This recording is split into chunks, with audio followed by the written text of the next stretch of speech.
Hola, ¿qué tal? Soy Azucena Rodríguez y hoy les voy a leer uno de los, no sé si son ensayos o relatos más corto incluido en este libro que se titula Un verdor terrible del escritor chileno Benjamín Labatú.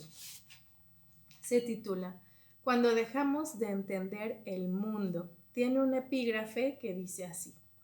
Cuanto más pienso en la parte física de la ecuación de Schrödinger, más asquerosa la encuentro. Lo que escribe apenas tiene sentido. En otras palabras, es una mierda. Carta de Werner Heisenberg a Wolfgang Pauli. Este libro fue publicado en febrero del 2022 por Editorial Anagrama. Prefacio. En julio de 1926, el físico austríaco Erwin Schrödinger viajó hasta Múnich para presentar una de las ecuaciones más hermosas y extrañas que han surgido de la mente del ser humano. Se había convertido en una estrella internacional del día a la mañana al encontrar una manera sencilla de describir lo que ocurría en el interior de los átomos, usando fórmulas similares a las que se habían empleado durante siglos para predecir el movimiento de ondas de agua. Schrödinger había logrado algo aparentemente imposible, poner orden en el caos del mundo cuántico, iluminando las órbitas de los electrones alrededor del núcleo con una ecuación tan poderosa, elegante y bizarra que los más entusiastas no dudaron en llamarla trascendental.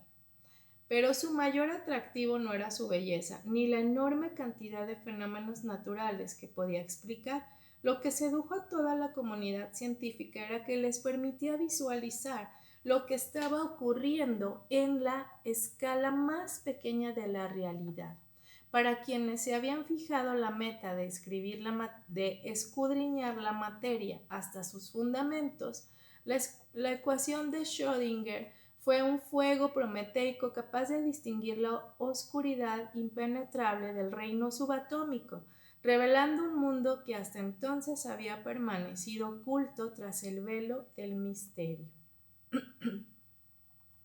La teoría de Schrödinger parecía confirmar que las partículas elementales tenían un comportamiento similar al de las olas. Si realmente poseían esa naturaleza, obedecerían a las leyes conocidas y comprensibles, leyes que todos los físicos del planeta podrían aceptar, todos salvo uno. Werner Karl Heisenberg había tenido que pedir dinero prestado para asistir al seminario de Schrödinger en Múnich y luego de comprar los pasajes de tren apenas le quedó suficiente para cubrir sus gastos de alojamiento en una roñosa pensión de estudiantes. Pero Heisenberg no era un tipo cualquiera. Con solo 23 años ya era considerado un genio. Había sido el primero en formular una serie de reglas que explicaban lo mismo que Schrödinger, pero 6 meses antes que el austríaco. Ambas teorías no podían ser más opuestas, mientras que a Schrödinger le había bastado una ecuación para describir casi toda la química y la física modernas. Las ideas y fórmulas de Heisenberg eran excepcionalmente abstractas, filosóficamente revolucionarias y tan endiabladamente complejas que solo un puñado de físicos las sabían utilizar, e incluso a ellos les generaban dolores de cabeza. Ay, perdón. Creo que me estoy quedando sin voz. En la sala de conferencias de Múnich no quedaba ni una sola silla desocupada. Heisenberg tuvo que escuchar la presentación de Schrödinger sentado en el pasillo mordiéndose las uñas. No pudo aguantar hasta el final. En la mitad del discurso de Schrödinger se incorporó de un salto y avanzó hacia el pizarrón ante la mirada atónita de todos los presentes, gritando que los electrones no eran ondas y que el mundo subatómico no podía ser visualizado. Es mucho más extraño de lo que pueden imaginar. Fue abucheado por un centenar de personas con tanta vehemencia que el mismo Schrödinger tuvo que pedir que lo dejaran hablar. Pero nadie quiso escuchar al joven que les exigía obviar cualquier imagen mental que tuvieran del átomo. Nadie estaba dispuesto a mirar las cosas de la manera en que lo hacía Heisenberg. Cuando empezó a llenar la pizarra con sus objeciones a la teoría de Schrödinger, lo sacaron a empujones de la sala. Lo que pedía era demasiado. ¿Por qué tenían que abandonar el sentido común para alcanzar la escala más diminuta de la materia? Seguramente el joven solo sentía envidia y era comprensible, pues después de todo, la idea de Schrödinger había eclipsado por completo su propio descubrimiento, negándole su lugar en la historia. Pero Heisenberg sabía que todos estaban equivocados. Los electrones no eran ondas, olas ni partículas. El mundo subatómico no se parecía a nada que hubieran conocido.